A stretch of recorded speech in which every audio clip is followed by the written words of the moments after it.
Afin d'établir une relation privilégiée avec l'Éternel, le Coran incite à respecter strictement les injonctions divines, les obligations et les interdictions, à s'encourager à s'adonner résolument aux actes de dévotion comme la prière, le jeûne, la charité, le pèlerinage, et à imiter en priorité les pratiques de l'envoyé de Dieu, sallallahu alayhi wa sallam,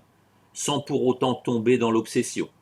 Pour sacraliser la vie courante, autant que faire se peut, le prophète de l'islam, sallallahu alayhi wa sallam, a recommandé de se livrer à des surérogations,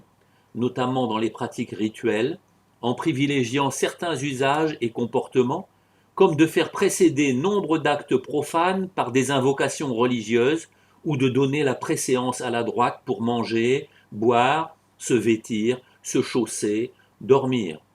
Pour faciliter l'accès à l'islam et à ses pratiques, certains aménagements personnels et collectifs seront généralement admis. Par exemple, en cas de danger ou de nécessité, il sera possible en son âme et conscience de surseoir momentanément aux obligations ou interdictions embarrassantes, voire de les compenser lorsque leur observation s'avère impossible.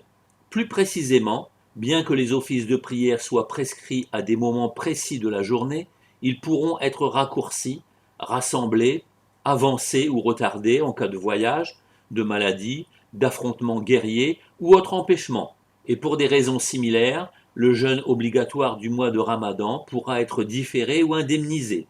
En ce sens, eu égard à la fébrilité durant leur période de menstruation et de lochi, la jante féminine sera temporairement dispensée de certains devoirs religieux. Pour réparer leurs manquements, et à condition d'en avoir les moyens, ceux qui sont atteints d'affections incurables s'acquitteront de réparations financières symboliques. En islam, la politesse et les salutations sont de rigueur, à tel point qu'il incombe de manifester de la compassion jusqu'envers ceux qui éternuent alentour. Il faut être des plus attentionnés, non seulement pour l'entourage familial, mais également pour les voisins quels qu'ils soient, à plus forte raison lorsqu'ils sont affectés par la maladie ou la mort, auquel tout un chacun doit évidemment compatir. La finalité est de rendre grâce à Dieu en toutes circonstances, sans discontinuer, pour les innombrables faveurs apparentes et latentes qu'il accorde à l'humanité, et d'éviter ainsi de trop s'écarter du bon chemin qui mène à lui. Les musulmans doivent s'efforcer de modeler au mieux leur comportement sur celui de leur prophète de référence,